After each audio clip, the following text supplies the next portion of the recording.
Sales. එහෙමත් නැත්නම් විකිණුම් කරණය කියලා කියන්නේ වර්තමානයේ ඉතාමත් ප්‍රචලිත රැකියා අවස්ථාවන් බොහෝමයක් පවතින ක්ෂේත්‍රයක්. හැබැයි සේල්ස් කියලා කිව්වහම ඔබට දැනෙන්නේ කොයි විදිහටද? ඔබ සේල්ස් ජොබ් එකක් දැනටමත් කරනවද? එහෙමත් නැත්නම් කරන්න හිතාගෙන ඉන්නවද? ඔබ දන්නවා යම්කිසි භාණ්ඩයක් හෝ නිෂ්පාදනයක් පාරිභෝගිකයා අතරට රැගෙන යන එක තමයි මේ සේල්ස් කියන කාර්යයෙන් සිද්ධ වෙන්නේ. හැබැයි මේක එදිනෙදා ජීවිතේත් අපි පාවිච්චි කරන ස්කිල් එකක්, බේසික් ස්කිල් එකක්. ඇයි මං එහෙම කියන්නේ? අපි අපේ යම්කිසි අදහසක්, යෝජනාවක්, එහෙමත් නැත්නම් චෝදනාවක් වෙන්න පුළුවන්. අපි අපේ පවුලේ කෙනෙක්ට, නෑදෑ හිතවතෙක්ට ගිහිල්ලා ඒ අදහස සෙල් කරනවා.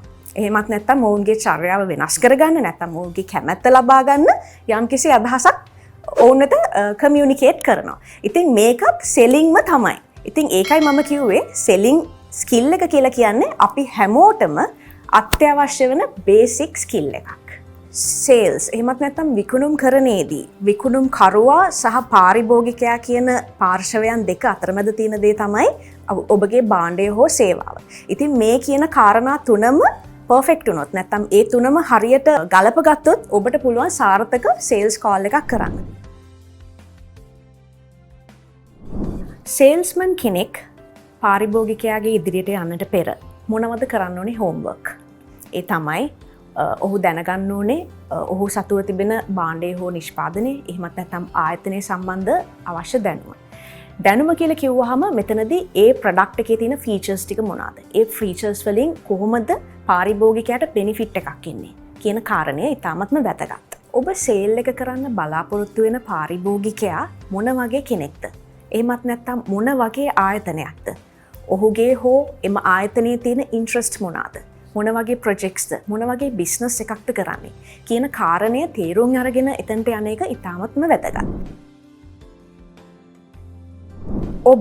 ඔබගේ පොටෙන්ෂල් කස්ටමර්ව හම්බ වෙන්න ගියයින් පස්සේ කරන්න තියෙන ඉතාමත්ම සරල හැබැයි ගොඩක් කල්පනාවෙන් කරන්න ඕනේ කාර්යයක්. ඒ තමයි ඔබ ඔහුට හොඳින් ඇහුම්කන් දෙන්න ඕනේ. ඒත් එක්කම නිවැරදි ප්‍රශ්න අසමින් ඔහුත් සමග එන්ගේජ් වෙන්න ඕනේ. ඉතින් මේ දෙක හරියට කරොත් ඔබට පුළුවන් ඔහුගේ ගැටලුව නැත්නම් ඔහුට තියෙන චැලෙන්ජස් අඳුනගෙන ඔබගේ ප්‍රොඩක්ට් එක හරහා ඒට විසඳුමක් ලබා දෙන්න. ඔන්න දැන් තමයි ඔබට අවස්ථාව පාරිභෝගිකයා ගැන කලින් කරපු හෝම්වර්ක් ටික පාවිච්චි කරන එක. ඉතින් මේ වගේ පිළිසඳර කතා බහ කරගෙන යනකොට ඔබ ඔහුගේ ප්‍රශ්නය පිළිබඳව ලබාගත්ත ඉන්සයිට් එක ඔහු සම්බන්ධව කරපු බෑග්ග්‍රවුන්ඩ් ස්ටඩි එකෙන් ආපු තොරතුරුත් සමග මික්ස් කරලා හරි සේල්ස් පිච් එකක් හදාගන්න ඕනේ. මොකක්ද මේ සේල්ස් පිච් එක කියන්නේ? සේල්ස් පිච් එක කියලා කියන්නේ ඔබගේ භාණ්ඩයක් පාරිභෝගිකයා සතු තියෙන ගැටලුවත් යා කරන පාලම. ඔබගේ සේල්ස් පිච් එකේ තියෙන වැදගත් මංගයක් තමයි ඔබ සතුව තියෙන භාණ්ඩය හෝ සේවාවේ ප්‍රොඩක්ට් බෙනිෆිට්ස් ටික කොහොමද පාරිභෝගිකයාගේ ගැටලුවට නැත්නම් චැලෙන්ජස් වලට සම්බන්ධ කරන්න කියන එක. ඉතින් මේ සේල්ස් පිච් එකේදී ඔබ සතුව තිබිය යුතු ගුණාංගයක් තමයි සානුකම්පිත බව. අපි එම්පති කියලා කියනවා. ඇයි මම එහෙම කියන්නේ? ඔබ ඊ타මත්ම සානුකම්පිත ලෙස ඔබගේ පාරිභෝගිකයාට ඇහුම්කන් දුන්නා නම් ඔබ දන්නවා මේ සේල්ස් පිච් එකේදී පිච් කරන්න ඕනේ නියම ස්ථානය මොකක්ද කියන එක. හැබැයි කිසිම අවස්ථාවක ප්‍රොෆෙෂනල් සේල්ස්මන් කෙනෙක් විදිහට ඔබගේ භාණ්ඩය සතුව නැති ගුණාංග ගැන කතා කරන්න යන්න එපා. හැම වෙලේම ඔබගේ භාණ්ඩය සතු බෙනිෆිට්ස්, ප්‍රොඩක්ට් බෙනිෆිට්ස් නැත්නම් ගුණාංග තුලින් ඔබගේ පාරිභෝගිකයාට අවශ්‍ය සොලියුෂන් එක ලබා දෙන්න ඕනේ. ඉතින් මෙහිදී ඔබ මොනවාද පාවිච්චි කරන ටූල්ස්? ඔබට පුළුවන් ප්‍රසන්ටේෂන් එකක් පාවිච්චි කරන්න, PowerPoint ප්‍රසන්ටේෂන් එකක්. එහෙමත් නැත්නම් ඔබ කතා කරන ඔබගේ කතාව ස්ටෝරි ටෙලිං මෝඩ් එකේ කියන්න පුළුවන්. ඒත් එකම තමයි රියල් ප්‍රොඩක්ට් එක ඔහුට ප්‍රසන්ට් කරලා ඒ ඇසුරින් ඔබගේ ප්‍රසන්ටේෂන් එක කරන්නත් පුළුවන්. වර්තමානයේ සේල්ස්මන්ලා අතින් වෙන වැරද්දක් තමයි ප්‍රොඩක්ට් එක ගැන උන් දන්න සියලුම දේවල් පාරිභෝගිකයා ඉදිරියේ දිගහරිනවා. නමුත් ඔහුට අමතක වෙනවා පාරිභෝගිකයාට තියෙන ගැටලුව නියමාකාරයෙන් අඳුනගන්න. ඉතින් මේ හින්දා තමයි අපි කියන්නේ two way communication කියන එක ඉතාම වැදගත්. ඔබ පාරිභෝගිකයාව මුණ ගැසුනහම ඔහුත් එක්ක සමග ඇතිවන කතා බහ තුලින් ඔබට පුළුවන් හරි ඉන්සයිට්ස් ටික අඳුනගන්න. ඒ තමයි පාරිභෝගිකයාට තිබෙන ඇත්තටම තියෙන ප්‍රශ්නය. නැත්නම් ඔහුට විසඳුමක් බලාපොරොත්තු වෙන චැලෙන්ජ් එක මොකක්ද කියන එක තේරුම් ගැනීම. ඕනෙම සේල්ස්මන් කෙනෙක්ට තියෙන ප්‍රශ්නයක් තමයි තමන්ගේ සේල්ස් කෝල් එක සක්සස්ෆුල් කරගන්න බැරි වෙයිද කියලා එන බය. ඉතින් මේ බය හින්දාම ඔහුට අමතක වෙනවා සේල්ස් පිච් එක ඇතුළේදී ඔහුගේ පාරිභෝගිකයාට සවන් දෙන්න. ඔහුගේ බොඩි ලැන්ග්වේජ් රීඩ් කරන්න. ඉතින් මේ හින්දා ඔබ මතක තියාගන්න සේල්ස් කෝල් එක හරියට කරගන්න පුළුවන් වුණත් බැරි වුණත් ඔබ කරන්න යන දේ නිවැරදි ආකාරයෙන් කරලා එන්න. පාරිභෝගිකයා ඉදිරියට ගියාම ඔබ ඔහුගේ සර්වන් කෙනෙක් විදිහට හැසිරෙන්න එපා. ඔබ ඔහුගේ හිතවතෙක්, යාළුවෙක්, යම්කිසි ප්‍රශ්නයකට විසඳුමක් ගෙන එන හිතවතෙක් විදිහට ඔහුත් සමග කතා කරන්න. එවිට ඔබට සහ ඔහු අතර තිබෙන කනෙක්ෂන් එක ගොඩක් ස්ට්‍රෝං වෙනවා. ඉතින් ඒ තුලින් වින්-වින් සිටුේෂන් එකකට යන්න තියෙන chance එක වැඩි. තවත් දෙයක් තමයි කස්ටමර්ට ඕනාවට වඩා පුෂ් කරන්න යන්න එපා. එවිට ඔහුට ඇති වෙන්නේ ඩිෆෙන්සිව් ෆීලිං එකක්. ඉතින් ඒ හින්දා ඔබ පිච් එක හරියට කරගෙන යන අතරතුරේදීම ඔහුත් සමග කතාවට යන්න. ඔහුගෙන් ප්‍රශ්න අහන්න. ඒත් එක්කම ඔහු අහන ප්‍රශ්න වලට නිවැරදි උත්තර ලබා දෙන්න. තමන්ගේ ප්‍රොඩක්ට් එකේ නැති දෙයක් මවාපාන්න උත්සාහ කරන්න එපා. මොකද අපි ගොඩක් දුරට පුෂ් කරන්න හදද්දී කස්ටමර් අපගෙන් ඈතට යන එකයි වෙන්නේ. ඉතින් අපි ඔහුත් සමග ඔහුගේ තිබෙන ප්‍රශ්නය පිළිබඳව සහ අපගේ මේ සොලියුෂන් එක කොහොමද පාවිච්චි කරන්න පුළුවන් ආකාරය සහ ඒක කොහොමද තවදුරටත් ඔහුට ප්‍රයෝජනවත් වෙන්නේ කියන කාරණා වගේ පොසිටිව් කාරණා තමයි කතා කරන්න ඕනේ. සේල්ස් ෆීල්ඩ් එකේ ගොඩක්ම කතා වෙන වචනයක් තමයි ඔබ්ජෙක්ෂන්ස්. ඉතින් මේ ඔබ්ජෙක්ෂන්ස් කියලා කියන එක අපි ඒ විදිහට දැක්කොත්, එහෙමත් නැත්නම් අපිට බාධකයක් ලෙස දැක්කොත් අපි ටිකක් ඩීමෝටිවේට් වෙනවානේ. ඉතින් මම හිතන්නේ අපි සේල්ස් කෝල් එකට යන්න කලින් නිවැරදි ලෙස ප්‍රිපෙයාර් වුණොත්, අපි සේල්ස් කෝල් එකේදී අපගේ කස්ටමර්ව හරියට රීඩ් කරොත් මේ වගේ ඔබ්ජෙක්ෂන්ස් එන්නේ නැති වෙන විදිහට අපේ පිච් එක සාර්ථකව ඉදිරිපත් කරන්නට පුළුවන් වෙනවා. ඉතින් ඒ හින්දා මේ ඔබ්ජෙක්ෂන්ස් කියන එක ඒ විදිහට නෙගටිව් විදිහට බලන්න එපා. ඔබ උත්සාහ කරන්න මේ කස්ටමර්ට ආවේනික වූ ප්‍රශ්නයන් මොනවද? මගේ සේල්ස් පිච් එක ඇතුළේදී කොහොමද ඔහුට ආවේනික වූ ඒ බාධකවලට ඔහු බාධකේ ඉදිරිපත් කරන්නට පෙර උත්තරය ලබා දෙන්නේ කියන එක. දැන් අපි එළඹෙන්නේ මෙම ක්‍රියාවලියේ අවසානයට, ඒ වගේම වැදගත්ම අවස්ථාවට. ඒ තමයි මේ සේල්ස් එක ක්ලෝස් කරන මෝමන්ට් එක. ඉතින් මෙහිදී ඔබ ප්‍රකාශ කරන දේවල්, ඔබ අහන හරි ප්‍රශ්න තුලින් සක්සස්ෆුල් එන්ඩ් එකකට එන්න පුළුවන්. ඇයි මං එහෙම කිව්වේ? සමහර සේල්ස්මන්ස්ලා අපි දැකලා තියෙනවා ඔබ මේක මිලදී ගන්නවද වගේ ප්‍රශ්න අහනවා. ඉතින් එහෙම ඇහුවාම පාරිභෝගිකයාට දැනෙන්නේ ලොකු ඩිසිෂන් එකක් විදිහට. ඒ වෙනුවට ඔබට පුළුවන් අහන්න මේ භාණ්ඩය ඔබට එවන්න ඕනේ කවදටද? ඔබ ගෙවන්නේ මුදලින්ද නැත්නම් ක්‍රෙඩිට් කාඩ් පතකින්ද? ඒත් එක්කම එහෙමත් නැත්නම් ප්‍රශ්නයක් වෙනුවට අපි ප්‍රකාශයක් ඉදිරිපත් කරනවා නම් අපිට කියන්න පුළුවන් හරි ඔබ මේක ගෙනියනකොට මෙන්න මේ වගේ බෙනිෆිට්ස් ටිකක් ඒ සමගම ලැබෙනවා. එහෙමත් නැත්නම් අපි ඔබගේ භාණ්ඩය තව දින 3කින් ගෙදරට ඩිලිවර් කරනවා. ඒ ආදි වශයෙන් ක්ලෝසිං ස්ටේට්මන්ට්ස් පාවිච්චි කරන්න පුළුවන්. කුමන ආකාරයේ සේල් එකක් වුණත් සේල්ස්මන් සහ පාරිභෝගිකයා අතර තියෙන නිරන්තර සම්බන්ධතාවය නැත්නම් අපි කියන රිලේෂන්ෂිප් කියන එක ඊටාම වැදගත්. මොකද ඔබ ඔහුට නිවැරදි සොලියුෂන් එකක් ලබා දුන්නා නම් නැවතත් ඔහු ඔබ වෙතම විශ්වාසය තබා ඔබ වෙතම ඔබේ භාණ්ඩය වෙනුවෙන්ම එන්න තියෙන chance එක වැඩි. ඒත් එක්කම තමයි ප්‍රොෆෙෂනල් සේල්ස්මන් කෙනෙක් නම් මේ කෙටි කාලීන සේල් එකක් වෙනුවට ඊට වඩා දීර්ඝකාලීන සම්බන්ධයක්, දීර්ඝකාලීන විකුණුම් රැසකට මඟ පෑදෙන විදිහට තමන්ට සහ තමන්ගේ ටීම් එකට, තමන්ගේ ආයතනයට, එහෙමත් නැත්නම් ඔබ ඔබගේ කරියර් එකේ ඉස්සරහට යනකොට ඔබ ඊළඟට රෙප්‍රසන්ට් කරන ප්‍රොඩක්ට් එක නැත්නම් ආයතනයේ තිබෙන සේල්ස් සම්බන්ධ කටයුතු වලදී එම කස්ටමර් එක්කම සම්බන්ධ වෙන්න පුළුවන් වෙන විදිහට නිවැරදි, එහෙමත් නැත්නම් අපි කියන්න පුළුවන් ජෙනුයින් රිලේෂන්ෂිප් එකක් පැවැත්වීම ඉතා වැදගත්. ඉතින් මේ විදිහට ඔබත් ඔබගේ ටීම් එකත් එකින් එක සේල්ස් කෝල්ස් නිවැරදි ආකාරයෙන් කරගෙන ගියොත් මාසේ ඉවර වෙනකොට ටාගට් එක ගහනවා කියන එක එච්චර අමාරු දෙයක් නෙමෙයි. ඔබ සතුව තිබෙන රිසෝසස් නිවැරදි ආකාරයෙන් පෙළගස්වලා ඔබගේ කස්ටමර් බේස් එක තවත් අලුතෙන් අපිට ලබා ගන්න පුළුවන් කස්ටමර් බේස් එක කවුද?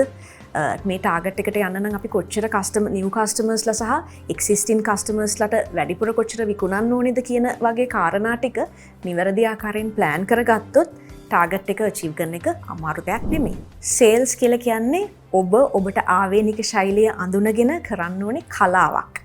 ඉතින් මෙහිදී ඔබට පරිහරණය කරන්න පුළුවන් තියරීස් ඒ වගේම තවත් හොඳ සේල්ස්මන්ස්ලගේ එක්ස්පීරියන්ස් ඇසුරින් තියෙන මතවාද නැත්තම් ඔවුන් සතුව තිබෙන නොලේජ් එක අපිට සේල්ස් කියන විෂය පතය තුළින් ඉගෙන ගන්න පුළුවන්. නිරන්තරයෙන් වෙනස් වෙන පාරිභෝගික උවමනාවන් හඳුනාගෙන ඔබගේ භාණ්ඩ සහ නිෂ්පාදන පාරිභෝගිකයා වෙත රැගෙන යන ක්‍රියාවලියේ නියමුවන් වෙන්න නම් මේ දැනුම සහ කුසලතාවය ඔප්නංවා ගැනීම ඉතාම වැදගත්. ඉතින් ඔබටත් හොඳ සේල්ස් ප්‍රොෆෙෂනල් කෙනෙක් වීමට නම් ඔබ සතුව තිබෙන දැනුම ඒත් එක්කම ඔබ සතුව තිබෙන ස්කිල්ස් ඒ විතරක් නෙමේ ඔබගේ පොසිටිව් ඇටිටියුඩ් කියන දේ ඉතාමත්ම වැදගත්.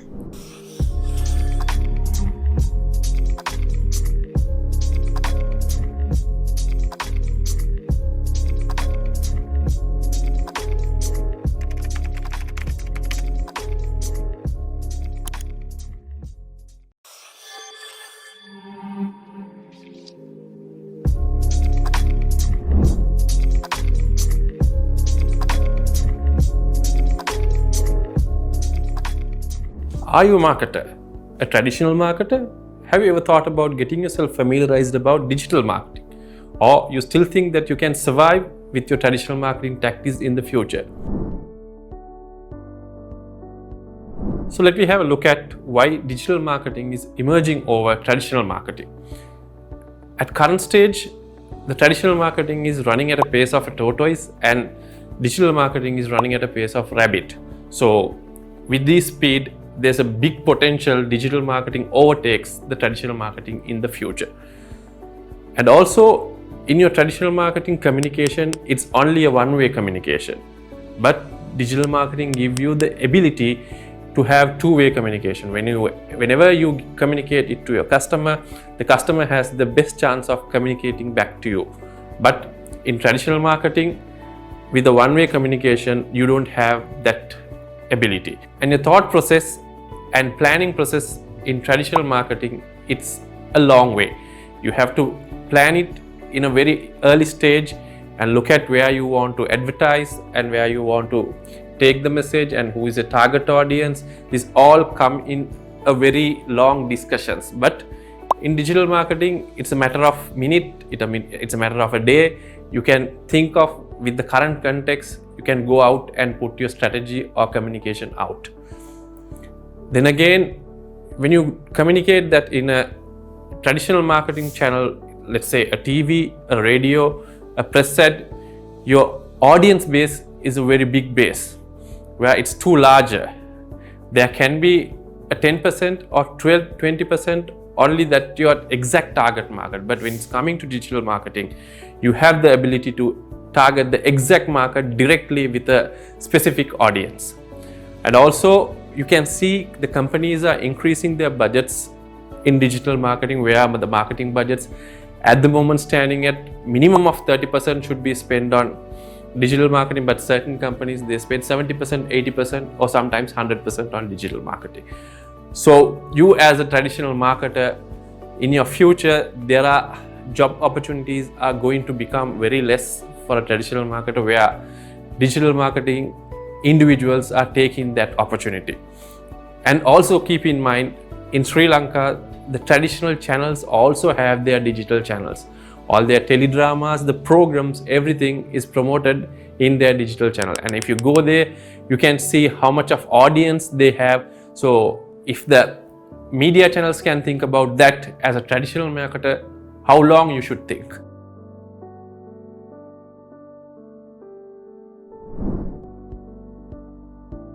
So now we have a look at the job market for a traditional marketer and a digital marketer. The traditional marketer has to do his international or local marketing qualification for 2 years, 3 years, then join as management trainees or a brand executive, and he has to spend a lot of time to become a manager, where sometimes it can be 5 to 8 years. So when you take a look at LinkedIn or any other job market websites, you can see a digital marketer vacancy is exist, and a digital marketing manager needs only 2 years experience. Where for you to become a traditional marketing manager or head of marketing, you need to have 8 to 12 years experience, and also you had to be worked in similar industries. But digital marketing, you don't have to work in a similar industry. So this is becoming a big threat for all traditional marketers. So you being familiarizing yourself with digital marketing is becoming very, very important these days. Now we take a look at why you should be active in digital marketing. Because you will lose your directions if you're not active on digital marketing, and you will become less competitive. The new startups and other competitors may be overtaking your market share, and you are not having any enough knowledge about your customers. Who is your online customer and who is your future customer? So you have to be very much future ready with your all marketing strategies. So as a traditional marketer, I think you should start learning the basics about digital marketing. The digital marketing vacancies and the opportunities looks much lucrative, but you should know that you are the much strongest marketer in this world. As a traditional marketer, you know exactly about your product. You know better than a digital marketer about your product. You know better than them on your markets and how it behaves. And also you have failed and also succeeded in certain markets, and you know which strategy work with your customer. So this enables for you to have better content, well execution and proper evaluation. With these strengths, you should play the game and become more stronger than any digital marketer as a traditional marketer. Now we take a look at how your marketing planning process become different from traditional marketing to digital marketing. In traditional marketing, there is a whole lot of scope for you to have your corporate strategies, but in digital marketing, the corporate strategies are limited. But digital marketing is more focused on products and services. And also you focus on products and services in traditional market, but whenever you go out, you have a particular target audience. But in digital marketing, the target audience become different. You may have 2 to 3 different target audience in digital marketing, where we call these as brand personas. There are personas which is actual, and there are brand personas which is perceived. Based on these different brand personas, your digital marketing content also become different. It can be a video, it can be a still ad, it can be a blog, it can be an article, or it can be an animation, or you go to a situation where storytelling. So it all depends on who is your brand persona or the target markets. So one particular product can have 2 to 3 target markets in a digital marketing perspective. Hence, for your product or service, you have identified who is your brand personas or the target audiences. So based on the target audience, you define the type of content, and the brand personas will make you able to decide which is the appropriate channel.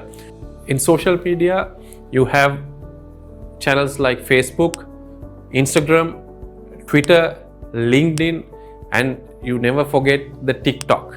It is your future audience. There's a way you can communicate a message in 6 to 10 seconds in TikTok. So always keep an eye on TikTok as well. And search engine, you have the Google marketing and other search engine marketing, Bing, Yahoo. So Google has the biggest part, so you have to know what is happening in Google marketing as well. In other channels, you have the EDMs and SMS, like direct digital marketing channels, where you can communicate with your internal customer as well as the external customers. So once you define which is your channel, then you have to make your strategy, whether it is an awareness, it is a lead generation, or it is the final sale. But first you have to start with the awareness, where you have the opportunity in digital marketing. Any person who missed your ad or didn't make any reaction on awareness, you can make the retargeting. a person who made any reaction for your awareness campaign, you have the opportunity to get him on lead generation. Even in lead generation, when he misses, you have to retarget them in social media or in the website or the search engine to ensure you will not miss the customer who have shown an interest. So that is the strategy which comes very stronger, and I believe in current Sri Lankan context, the most of the organization who are not much familiar with digital marketing, they do only the middle part, right? They create a content and they put in a channel. Most of the time they fail to do the planning part, where they have to identify based on the product or service who is the brand persona, and you have to define what is your content based on your brand personas. That's one area the current marketing people have to look into, as well as once you generate these interest, awareness, leads, and what's happening to that. It is just staying in your system, or you have a proper CRM system to follow up and get this customer on board. So always focus on all these three aspects, not only the middle aspect, when you're doing the social media or the digital marketing for your product or brand. So as a traditional marketer, what you should learn in digital marketing? So one is the social media marketing, and second is the search engine marketing. In search engine marketing, there are three types. One is pay-per-click, other one is search engine marketing, and online display advertising. This all looks similar, but the back-end work of these three are totally different. So you should know what's happening in these three type of search engine marketing options. Also, as I said earlier, it's very important to know your digital marketing analytic tools as well as strategy and planning. So I think you got a better idea as a traditional marketer where you should pitch or where you should improve yourself in digital marketing. So make this as an opportunity and start learning digital marketing and become more strong marketing personnel in your organization or in the field.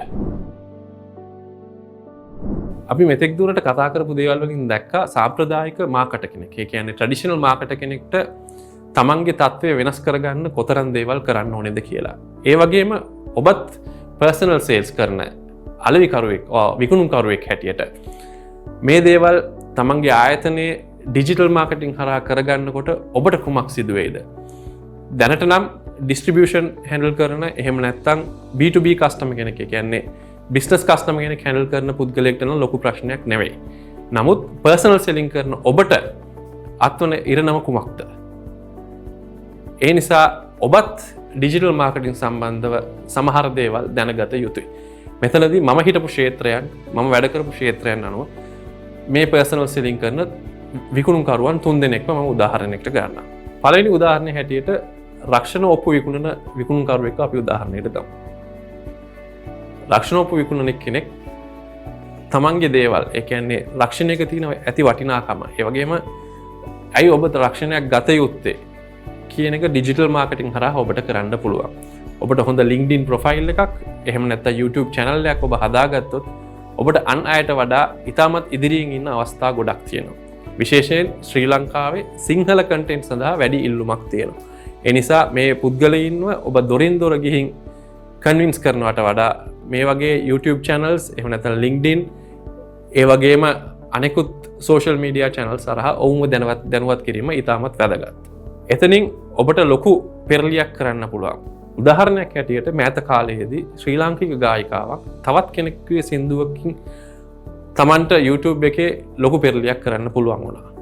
ඉතින් මෙච්චරකල් රක්ෂණ ක්ෂේත්‍රයේ ඉන්න ඔබටත් විශාල පෙරලියක් මේ social media හෝ digital marketing channel සරහා කිරීමට හැකියාව තියෙනවා. උදාහරණයක් හැටියට කැනඩාවේ UK වල මේ රක්ෂණ විකුණුම් කරන කට්ටියගේ ඒගොල්ලන්ගේ කියලා Facebook pages, LinkedIn pages, YouTube pages තියෙනවා තමන්ගේ products promote කරන්න. ඉතින් ඔබත් ඒක අවස්ථාවක් කරගන්න, විශේෂයෙන් සිංහල content සඳහා තියෙන ඉල්ලුම නිසා ඔබට මෙහිදී ලොකු සාර්ථකත්වයක් අරගන්න පුළුවන් වෙයි. දෙවෙනි උදාහරණය මෙඩිකල් රෙප් කෙනෙක්. හැමදාම මෙඩිකල් රෙප් කෙනෙක් ගිහිල්ලා ડોක්ටර් කෙනෙක්ට තමයි කතා කරන්නේ තමන්ගේ තියෙන ප්‍රොඩක්ට් එක ගැන.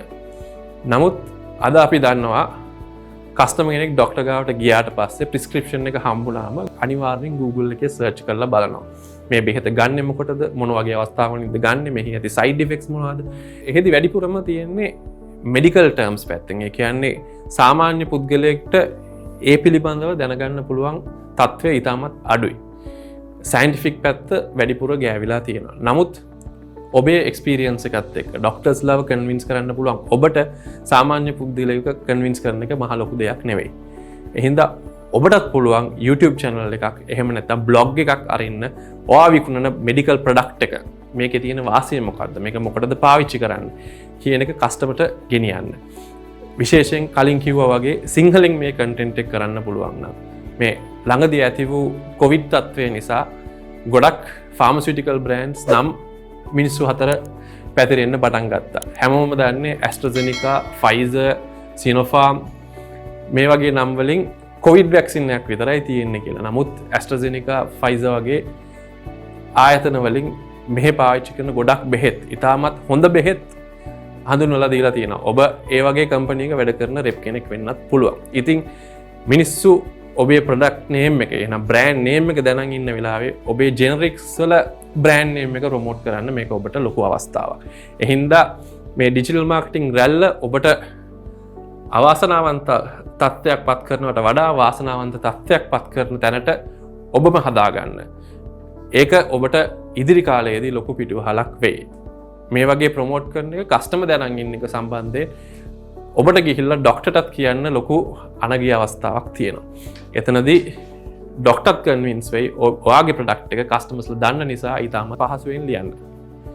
තුන්වෙනි එක බැංකර්ස්ලා විශේෂයෙන් මේ ක්‍රෙඩිට් කාඩ් ලෝන්ස් ප්‍රොමෝට් කරන කට්ටිය. ඒ ප්‍රොඩක්ට්ස් වල තියෙන ෆීචර්ස් කම්පැනි කියනවට LinkedIn එකේ වැඩිපුරම පර්සනල් බ්‍රෑන්ඩින් එක තමයි තියෙන්නේ. කෝපරේට් බ්‍රෑන්ඩින් කරන්න ගොඩක් අමාරුයි. ඉතින් පර්සනල් බ්‍රෑන්ඩින් හැටියට ඔබටත් LinkedIn එකේ ගිහිල්ලා ඔබේ ප්‍රොඩක්ට් එකේ තියෙන විශේෂත්වයන් ඔබට මොකක්ද එහින් ලබා ගන්න පුළුවන් මොන හරි ඔෆර් එකක් තියෙනවා නම් ඔබේ ප්‍රොෆයිල් එකෙන් ඔයගොල්ලන්ගේ කස්ටමර්ස්ලට WhatsApp messages ඒ වගේ දේවල් කරලා ඔබගේත් ඩිජිටල් මාකටිං පැත්ත ඉතාමත් ශක්තිමත් කර ගැනීමට උනන්දුවක් අරගන්න. ඉතින් පර්සනල් සේල්ස් කරන පුද්ගලයෙක් හැටියට මේ ඩිජිටල් මාකටිං හරහා ඒ ක්ෂේත්‍රයෙන් ඉවත් නොවී ඒ ක්ෂේත්‍රයේ පෙරලියක් කරන පුද්ගලයෙක් බවට ඔබත් පත් වෙන්න. ඉතින් ඩිජිටල් මාකටිං කියන්නේ මොකක්ද කියන එක දැනගන්න විශේෂයෙන් කන්ටෙන්ට් මාකටිං සම්බන්ධව ඔබ වැඩිපුර අවධානයක් යොමු කරන්න.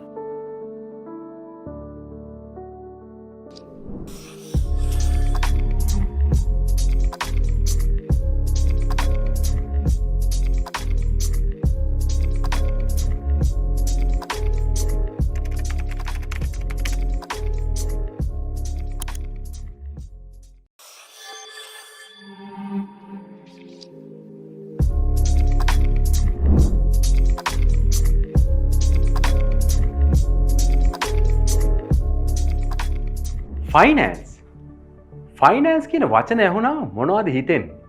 බයක්? කුතුහලයක් තියෙනවද මොනවද මේ ෆන්ක්ෂන් එකේ කරන්න කියලා? ඕගොල්ලෝ සේල්ස්, මාකටිං, HR, IT වගේ non finance area එකක ඉන්නවා නම් ඔයගොල්ලෝ සමහරවිට හිතනවා ඇති මොනවද මේ ෆයිනෑන්ස් වලින් වෙන්නේ කියලා.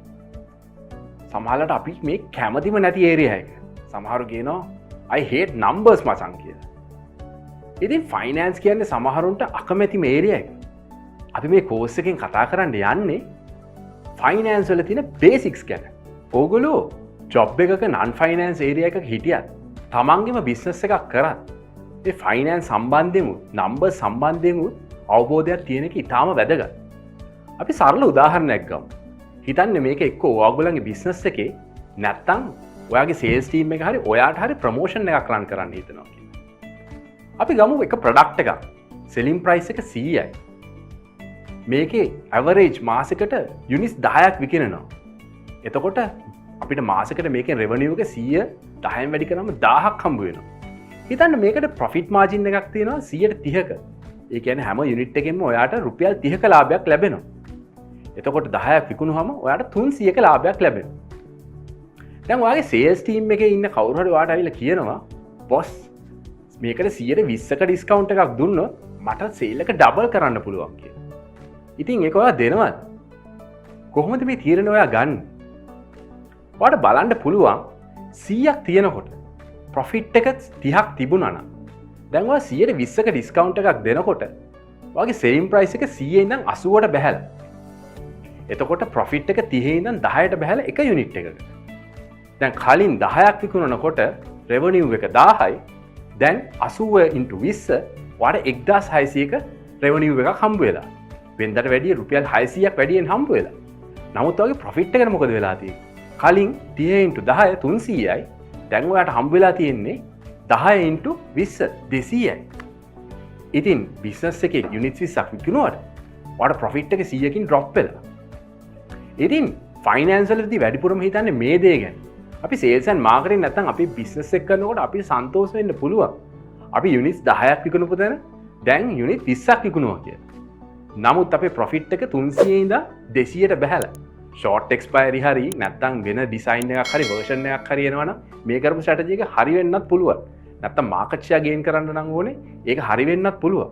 නමුත් අපි ෆයිනෑන්ස් වලදී ගොඩක් වෙලාවට ප්‍රොෆිට් මොටිව් එක ගැන බලනවා. ඔයා දැනගන්න ඕනේ කලින් තිබ්බ 300 කියන ප්‍රොෆිට් එක ගන්නවා නම් දැන් තියෙන ප්‍රොෆිට් මාජින් එක නැත්නම් එක යුනිට් එකකින් හම්බ වෙන ප්‍රොෆිට් එක 10 නිසා අවම තරමේ ඔයාට ඒ ප්‍රොෆිට් එකට යන්න යුනිට්ස් 30ක් විකුණන්න ඕන.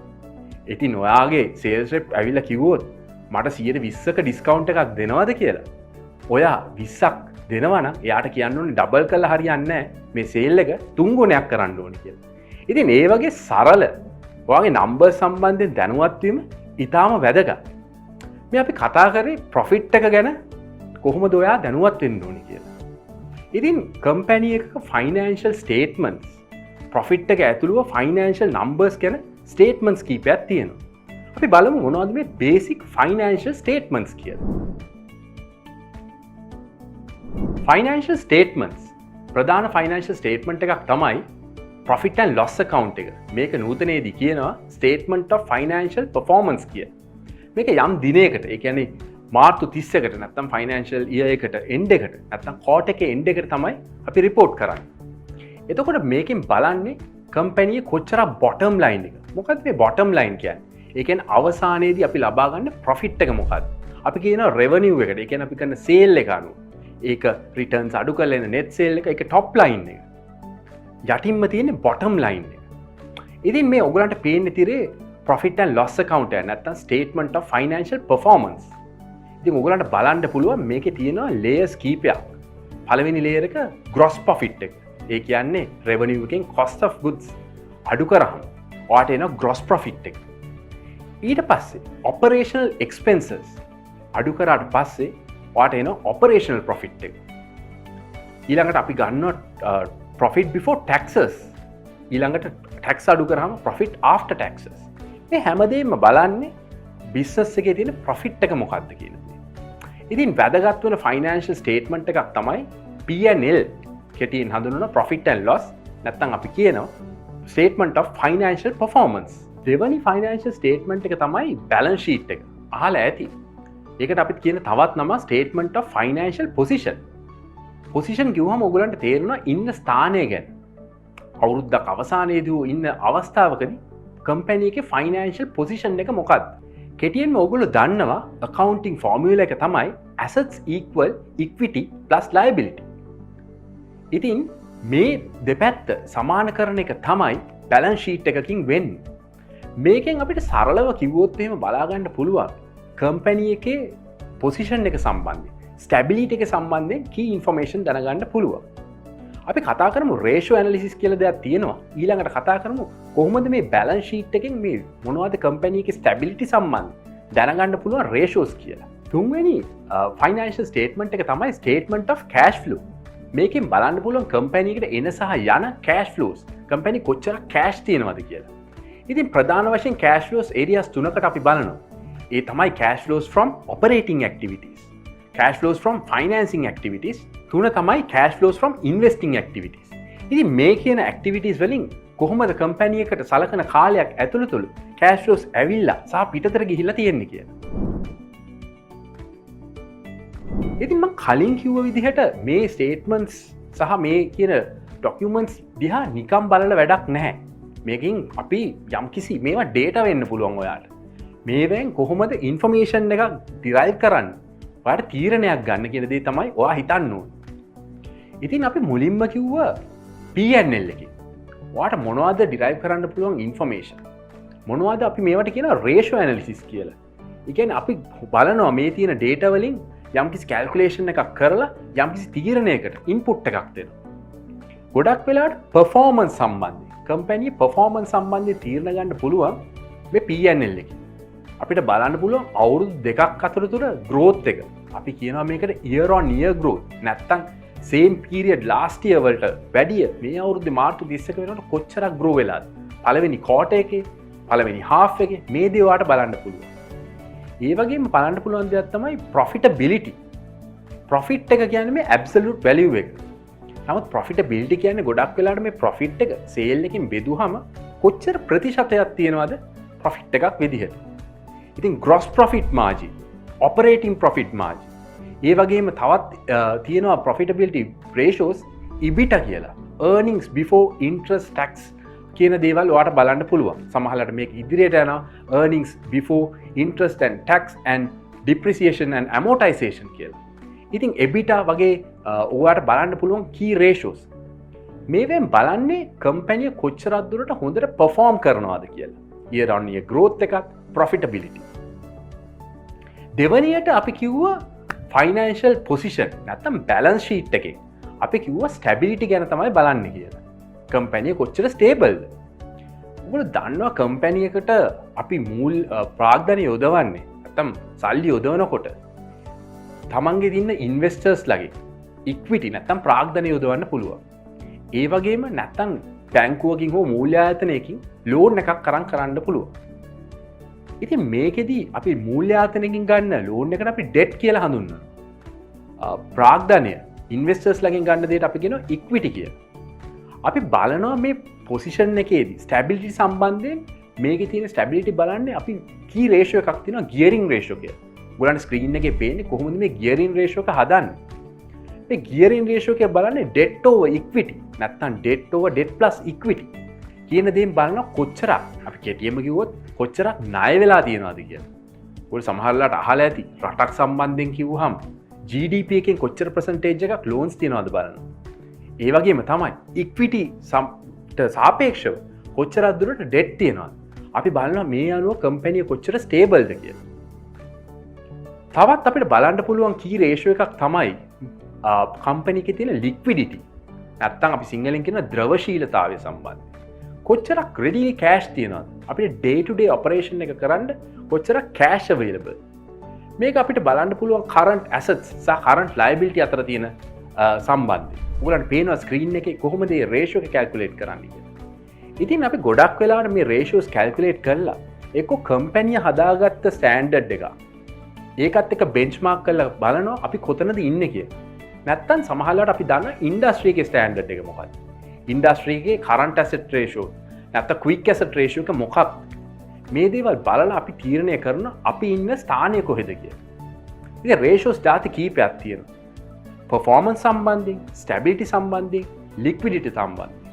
ඒ වගේම සමහරවිට ඔයගොල්ලෝ public company එකක් නා. ඔයගොල්ලන්ට තියෙනවා stock prices තියෙනවා. ඒතකොට ඔයගොල්ලන්ගේ investor ratios තියෙනවා. මේකෙන් බලනවා EPS, earnings per share, ඒ වගේම PE ratio, price earning ratio එක බලන්න පුළුවන්. ඒකෙන් ඉන්වෙස්ටර් කෙනෙක්ට තීරණයක් ගන්න පුළුවන් මේ කම්පැනි එකේ හෙල්ත් එක, ෆයිනෑන්ෂල් හෙල්ත් එක සහ performance එක සම්බන්ධයෙන්. ඉතින් ෆයිනෑන්ස් වල තියෙන බේසික් දේවල් ටිකක් මේවෙන් හිතන්න ඊළඟ පාර සමහරවිට ඔයගොල්ලෝ පත්තරයක් බලනකොට ෆයිනෑන්ෂල් ස්ටේට්මන්ට්ස් තියෙනවා. ඒවෙන් බලන්න මේ රේෂියෝස් කැල්කියුලේට් කරලා මේ කම්පැනි කොහොමද කියලා. ඒගොල්ලෝ දාන්නේ නැහැ රේෂියෝස් කැල්කියුලේට් කරන්න. ඒගොල්ලෝ දාන්නේ ස්ටේට්මන්ට් එක විතරයි. ඔයා මේකෙන් රේෂියෝස් කැල්කියුලේට් කරන්න දන්නවනම් ඔයාලට බලන්න පුළුවන් මේ කම්පැනි මේ දාලා තියෙන පත්තරේ තියෙන කම්පැනි තියෙන ස්ටැබිලිටි එක, performance ගැන ඔයාලට දැනගන්න පුළුවන්. ඊළඟට අපි මේ ෆයිනෑන්ස් කියලා අපි ගොඩක් මේ ෆයිනෑන්ෂල් ස්ටේට්මන්ට්ස් ගැන බැලුවහම අපි දැනගන්න ඕනේ accounting කියන්නේ මොකද්ද, finance කියන්නේ මොකද්ද කියලා.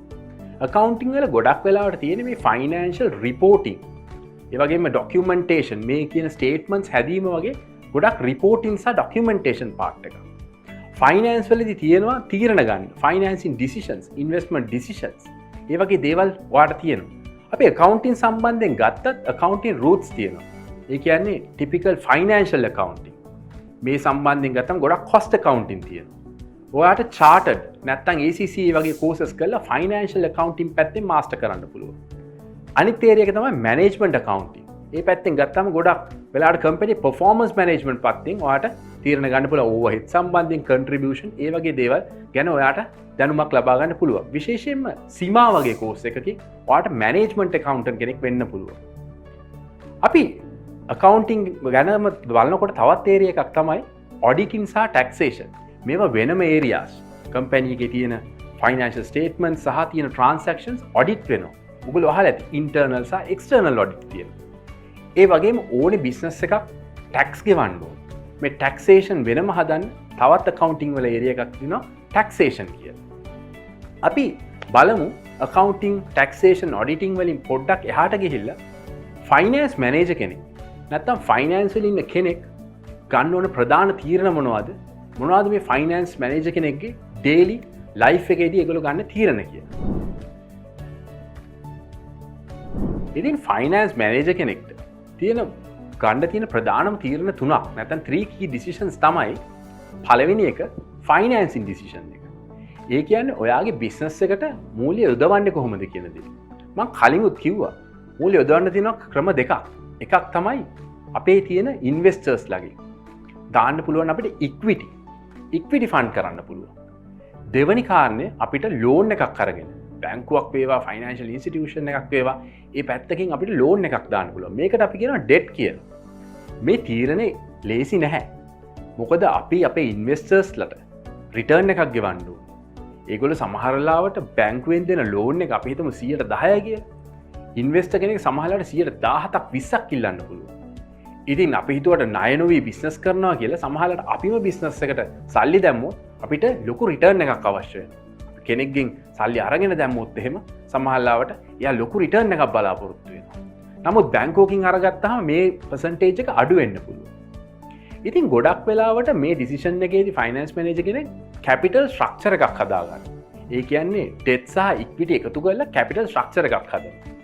මේකෙදී එයා බලනවා මේ finance decision එකේදී cost of capital එකක් කියලා දෙයක් ගැන එයා තීරණය කරනවා. ඒ කියන්නේ අපි කියනවා cost of equity කොච්චරක් මේ අපේ ඉන්වෙස්ටර්ස්ලා අපෙන් රිටර්න් එක බලාපොරොත්තු වෙනවා. ඊළඟට අපි ඩෙට් ගත්තොත් cost of debt කියලා දෙයක් තියෙනවා. මේ දෙකේ මික්ස් එකක් යනවා නම් ඒ යොදන percentages අනුව 50 හෝ 75 25 අනුව අපි එක තැනකට එනවා weighted average cost of capital කියලා. ඒ කියන්නේ debt සහ equity වල එකතුවකින් business එකට කොච්චරක් යොදවනවද කියලා. ඔයාලන්ට පේනවා මේ සමීකරණය ටිකක් සංකීර්ණ විදිහට පේන්න පුළුවන්. නමුත් finance manager කෙනෙක් මේක කම්පැනි එකට සල්ලි දානකොට මූල්‍ය යොදවනකොට මෙන්න මේ සම්බන්ධයෙන් හොඳින් තීරණය කරනවා. දෙවැනි තීරණය තමයි ඉන්වෙස්ට්මන්ට් ඩිසිෂන් එක. ඒ කියන්නේ කම්පැනියට මේ යොදාගත්ත මුදල කොහෙටද අපි ආයෝජනය කරන්න කියලා. ඉතින් අපි කියනවා ෂෝට් ටර්ම් ඉන්වෙස්ට් කරොත් ඒකට කියනවා වර්කින් කැපිටල් මැනේජ්මන්ට්. කොහොමද අපි ඩේ ටු ඩේ කෑෂ් මැනේජ් කරන්න කියලා. එතකොට පේයබල්, රිසීවබල්, අපේ කෑෂ් කොහොමද, අපේ ඉන්වෙන්ටරි ටර්න්ಓවර් මේවට මුදල් යොදවන්නේ කොහොමද, වර්කින් කැපිටල් එක කොහොමද අපි මැනේජ් කරන්නේ. Short term investments. දෙවෙනි දේ තමයි ලොන්ග් ටර්ම් ඉන්වෙස්ට්මන්ට්. ඒකෙදී අපි කියනවා කැපිටල් බජටින්. ඒව සම්බන්ධ තීරණය කරන්න ඕන අපේ කැපෙක්ස් ප්‍රොජෙක්ට්ස්. කලින් එක ඔපෙක්ස් වෙනකොට මේ පැත්තට යනකොට කැපෙක්ස් කියනවා අපි. Capital expenditure. මේ සම්බන්ධයෙන් තීරණය කරනකොට ගොඩක් තීරණ ගන්න තියෙනවා කැපිටල් බජටින් ටූල්ස්. එකක් net present value. ඒ වගේම IRR, payback. මේ වගේ ගොඩක් investment decision tools තියෙනවා. investment decision appraisal techniques කියලා අපි මේවට කියනවා. ඒක වෙනම පතයක්, ඒක වෙනම area එකක්. අපි මේ සම්බන්ධයෙන් වැඩිදුර දැනුවත් කරන්න ඕගොල්ලන්ට වෙනම course එකක් කිරීමට බලාපොරොත්තු වෙනවා. ඊළඟට අපි දැන් මූල්‍ය යොදාගත්තා. ඒක අපි ආයෝජනය කරන තැන දන්නවා. අපි ගත්ත ණය නැත්තම් අපේ ඉන්වෙස්ටර්ස්ලට නැවත ගෙවන්න ඕන. තුන්වෙනි ඩිසිෂන් එක තමයි ඩිවිඩන්ඩ්ස් ඩිසිෂන් කියන එක. එතකොට අපි කියනවා අපේ ආයෝජකයන්ට නම් ඩිවිඩන්ඩ් එකක් විදියට අපි මේක නැවත රිටර්න් කරන්න ඕන. ඒගොල්ලෝ බලාපොරොත්තු වෙච්ච percentage එක. නැත්තම් අපි කම්පැනි ඩික්ලෙයාර් කරනවා ඩිවිඩන්ඩ් එක. නැත්තම් අපේ බැංකුවකින් හෝ ෆයිනෑන්ෂල් ඉන්ස්ටිටියුෂන් එකකින් ලෝන් එකක් ගත්තා නම් ඒගොල්ලන්ට ඉන්ට්‍රස්ට් එක ගෙවන්න ඕන. ඉතින් මේ විදිහට ෆයිනෑන්ස් මැනේජර් කෙනෙක් ගන්න ප්‍රධාන තීරණ තුනක් තමයි ෆයිනෑන්සින් ඩිසිෂන් එක මුදල් සොයා ගැනීම සහ දෙවනියට මුදල් කොහෙටද යොදවන්නේ ඉන්වෙස්ට්මන්ට් ඩිසිෂන් එක තුන්වැනියට ඩිවිඩන්ඩ් ඩිසිෂන් එක. ඉතින් ඔයගොල්ලෝ බැලුවා නම් ෆයිනෑන්ස් මැනේජර් කෙනෙක් ගන්න මොනවද මේ තීරණ කියලා මේ තීරණ තුනට අමතරව ඒගොල්ලෝ තවත් තීරණ ගන්නවා රිස්ක් ගැන දැනුවත් වෙනවා. නමුත් මේක ෆයිනෑන්ස් මැනේජර් කෙනෙක්ගේ තියෙන key 3 decisions විදියට අපිට කියන්න පුළුවන්. අවසාන වශයෙන් මේ ෆයිනෑන්ස් වල තියෙන තවත් වැදගත් ඒරියා එකක් තමයි බජටින්. සමහරවිට ඔයගොල්ලෝ non finance function එකක ඉඳලා HR වලට මාකටිං සේල්ස් වලටත් බජට් එකක් හදනවා තමයි. නමුත් මේ ෆයිනෑන්ස් කියන ඒරියා එකට තමයි විශේෂයෙන්ම මේ budget OPEX budget operational expenditure budget ඒ වගේම CAPEX budget වගේ බජටින් ඒගොල්ලෝ කරනවා. මේවට තියෙනවා බජටින් ටෙක්නික්ස් ගොඩාක්. අපි කියනවා zero based budgeting, incremental budgeting, activity based budgeting, rolling forecast, rolling budgeting වගේ බජටින් ටෙක්නික්ස් ගොඩාක් තියෙනවා. ඉතින් ෆයිනෑන්ස් වල තියෙන key area එක තමයි බජටින්. බජටින් ගැන මෙහෙම විනාඩි කිහිපයකින් කතා කරන්න බෑ. බජටින් කියන්නේ වෙනම අපි කතා කරන්න ඕන ඒරියා එකක්.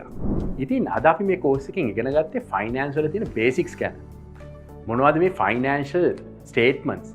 ඒවෙන් ඩිරයිව් කරන්න පුළුවන් රේෂියෝස් මොනවද? ඒවෙන් ඔයගොල්ලෝ ගන්න පුළුවන් තීරණ මොනවද? ඒ වගේම ෆයිනෑන්ස් මැනේජර් කෙනෙක් කරන key decisions මොනවද? බජටින් ගැන පොඩ්ඩක් අපි කතා කරා.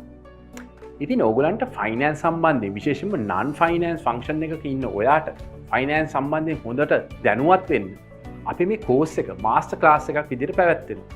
ඒකට ඔයාට පුළුවන් පල්ලෙහා තියෙන link එකෙන් රෙජිස්ටර් වෙන්න.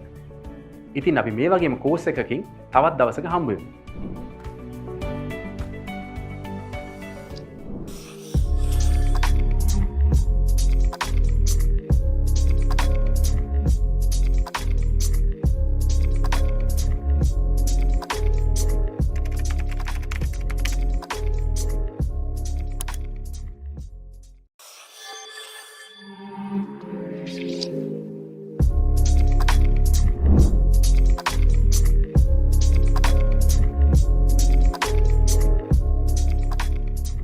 Let's talk about some basic English in email writing. Basic English in email writing මොනවාද මේ basic English කියලා කියන්නේ? ඔය චූටි දේවල් තියෙන්නේ අපිට email writing කරනකොට ඕන වෙන. ඇයි මම මේ චූටි දේවල් ගැන කතා කරන්නේ? චූටි දේවල් නොකර ලොකු දේවල් කරාට පොඩ්ඩක්වත් වැඩක් නැහැ. When you grow up in the career ladder, if you don't know your basics, if you don't know the little things, then you will get noticed and judged for making silly mistakes. හොඳට මතක තියාගන්න. Right? මම නිකන් උදාහරණයකින් පටන් ගන්නම්කෝ. මම කිව්වොත් කොහොමද මම කැමති මගේ රස්සාවට කියන I love my career. I love my career. දන්නවද කැරිය කියන්නේ මොකක්ද කියලා? කැරිය කියලා කියන්නේ මොන හරි දාගෙන උස්සන් යන එකට. So if you say I love my career instead of I love my career, that is මම දාගෙන මොන හරි දාගෙන උස්සගෙන යන එකට තමයි ආදරේ. Whereas you love your career, your profession. හිතන්නේ මේ පොඩි ක and cat කියන සද්ද වෙනස් වුණොත් කතා කරනකොට ඕගොල්ලන්ට අහුම්කම් දෙන කෙනා ඔයාගෙන වැරදියට ගන්න පුළුවන්. මොන තරම් qualifications තිබුණත් වැඩක් නැහැ මේ චූටි දේවල් වර්ධිනවා නම්. So let's talk about some basics and some little things which will be important for you and useful for you when you are writing emails. I thought of talking about a very common mistake we make when we are writing emails. That is this sentence structure. I look forward to. අහලා තියෙනව නේද? I look forward to කියලා ඔයගොල්ලෝ දාන email එකක අන්තිමට නේද කාට හරි ලියලා අපි ලියනවා මං බලාගෙන ඉන්නේ ඔයාව හම්බ වෙන්න. ඒක කියන්නේ කොහොමද? I look forward to meet you කියලාද? I look forward to see you කියලාද? Look at the structure. This is the correct structure for this sentence. I look forward to. After I look forward to, it should be a noun or a verb ing form. verb ing form එකත් නාම පදයක් විදියටමයි හැසිරෙන්නේ. noun එකක් විදියටමයි. ඉතින් I look forward to ට පස්සේ තියෙන්න ඕනේ නාම පදයක් හරි verb එකක ing form එක හරි. verb එකක ing form එකට කියන නම තමයි gerund. මේ ඔක්කොම ඔළුවට ගන්න ඕනේ නැහැ. මේ pattern එක ඔළුවට ගන්නකො. So it should be I look forward to meeting you. I look forward to seeing you. I look forward to hearing from you. I look forward to the meeting. I look forward to the party. හැමතිස්සෙම නාම පදයක් තමයි I look forward to ට පස්සේ එන්නේ. The second common mistake I'm talking about is misspelled words. Misspelled words. මොනවද misspelled කියන්නේ? අපි වැරදියට spell කරන වචන තියෙන emails වල හරියට තියෙනවා මේ වගේ. නමුත් මම අද කතා කරන්නේ වචන තුනක් ගැන. Right? Now what you need to do is when I'll be showing you two sentences. හැමතිස්සෙම මම වචන වාක්‍ය දෙක පෙන්නනවා. පෙන්නුවම ඔයගොල්ලෝ හිතන්න ඕනේ මේක හරියද වැරදිද කියලා. Right? Are you ready? Okay, let's start. It's a great idea. It's a great idea. I need to check its availability. I need to check its availability. මොකද හිතන්නේ? මේක හරියද? එහෙම නැත්නම් එකක් වැරදි එකක් හරියද? I'll give you a few seconds. Right. If you figured it out, it's the term it's. It's versus its. One is ITS without the apostrophe. That means ownership. Possession. ඒ කියන්නේ හරියට my, your, my pencil, your pencil වගේ. Its tail.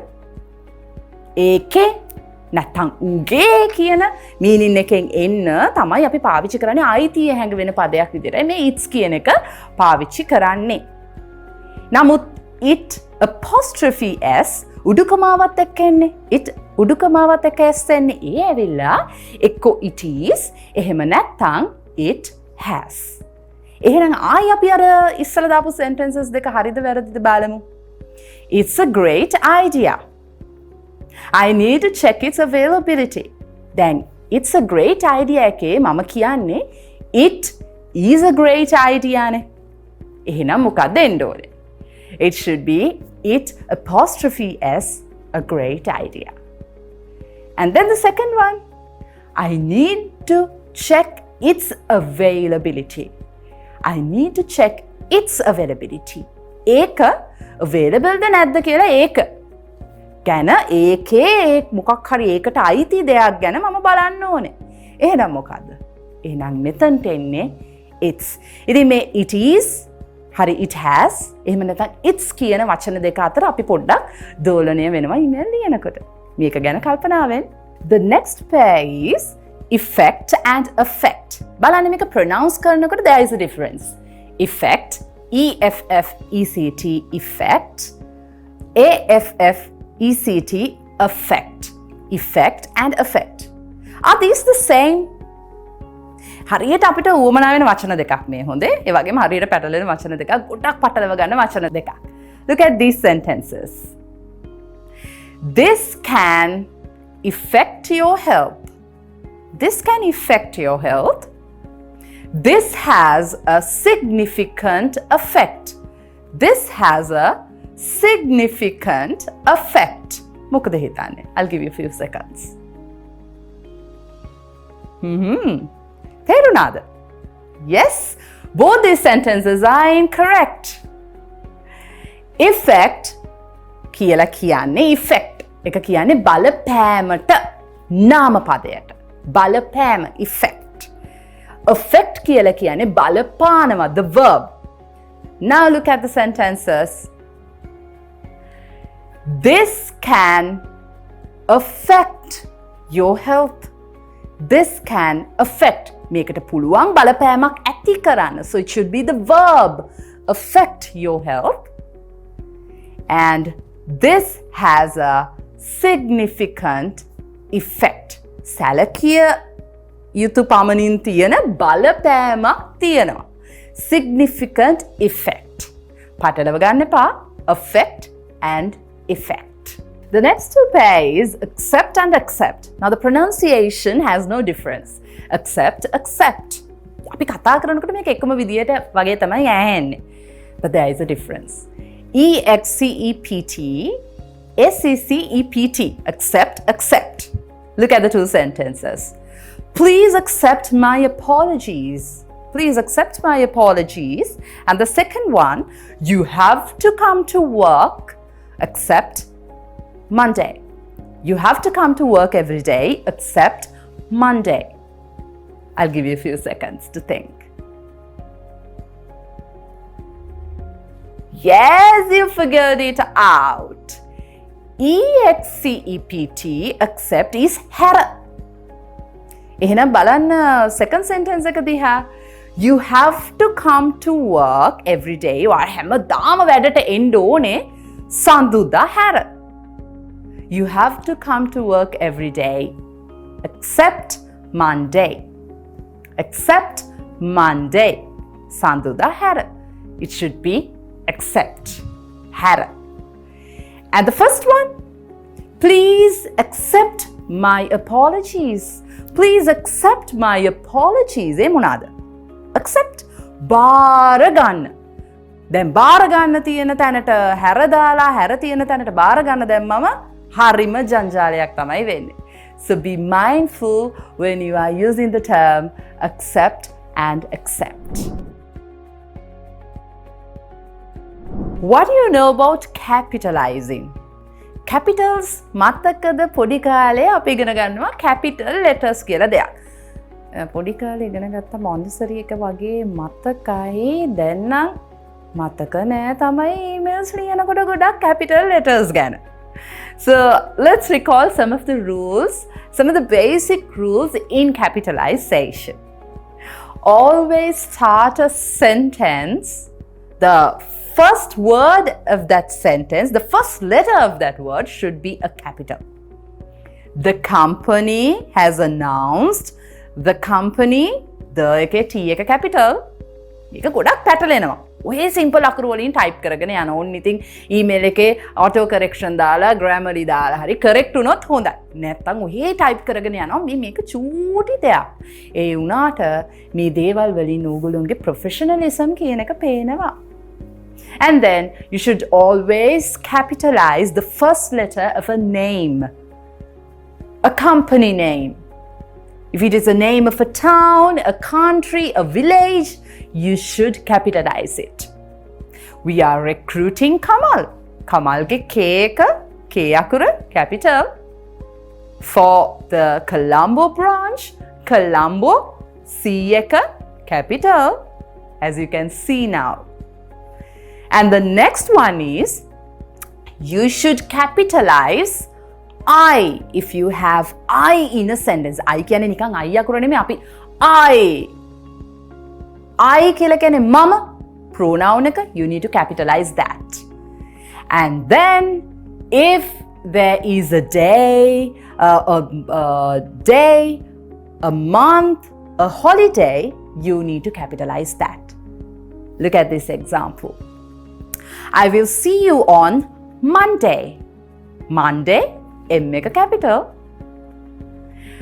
He will meet you in June.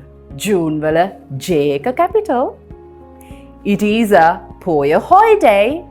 Poya holiday. Poya kiyana vachane P ka capital. But you don't have to capitalize seasons. Look at the example. We will send the garments in winter. We will send the garments in winter. Winter ke W capital winter one na.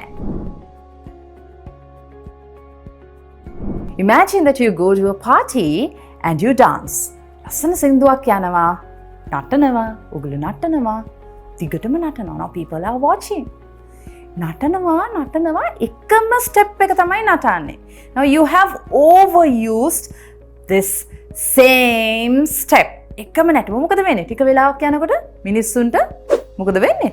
Boring වෙනවා ඔයගොල්ලෝගේ නටම බලන් ඉඳලා ඒකම අඩිය නෙමෙයි තියෙන එකම අඩිය දෙපැත්තට වෙන තියෙනවා right now when you are writing emails also there are certain words that you overuse we can call these words repeated words මේ වගේ වචන තුනක් අපි බලමු මේ වචන තුන තමයි and but and therefore and හැම එකටම දානවා so I'll introduce another term that you can use instead of this and.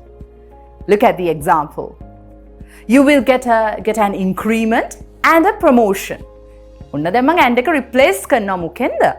plus කියන වචනෙන් plus. You will get an increment plus a promotion if you work 24/7. And then but. මේ but එකත් හැමතැනම තියෙනවනේ නේද? හොඳට දැක්කලා ඇති but Gaga. Our employees performed well, but they had challenges. Our employees performed well, but they had challenges. Now I'm going to replace my but with a new term. මොකද්ද වචනේ?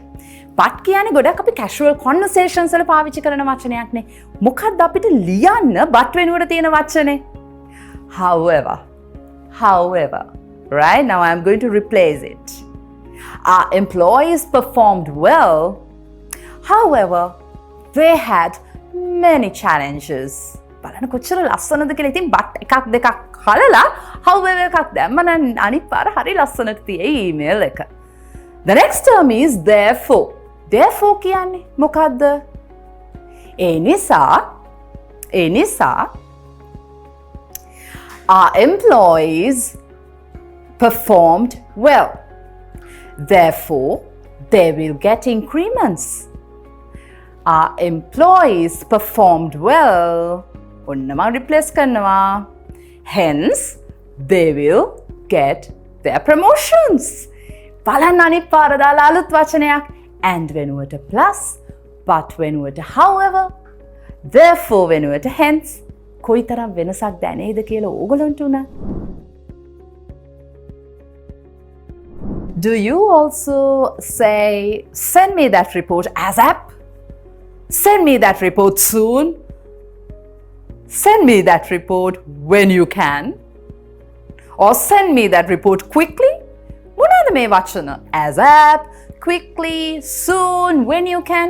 දැන් ඕම දෙයක් අපි කියලා යවම ඊමේල් එකක හිතන්න මේ මිනිස්සයා දාන්නේ කොහොමද ඔයාගේ ASAP එකයි ඔයාගේ soon එකයි ඔයාගේ urgency එකයි මේ මිනිස්සයා තේරුම් ගන්නේ කොහොමද වචන වලට හරවන්නේ තේරුම් ගන්නේ right ඉතින් now you need to avoid using these vague expressions whenever you can මම දන්නවා හැමතිස්සෙම අපිට අමාරුයි මේ වචන හලලා emails ලියන්න නමුත් පුළුවන් හැම වෙලාවෙම you need to avoid these terms. So how can you avoid this? How can you replace your ASAP or your soon or quickly with another term? You can simply give them a deadline. You can say, send me that report by 6 p.m. on Monday the 30th November. Send me that report by 6 p.m. on Monday the 30th November. Deadline එකම දීලා කිව්වම එයාටත් උනත් reminder එකක් දාගෙන වැඩේ ඔයගොල්ලන්ට කරලා එවන්න පුළුවන්.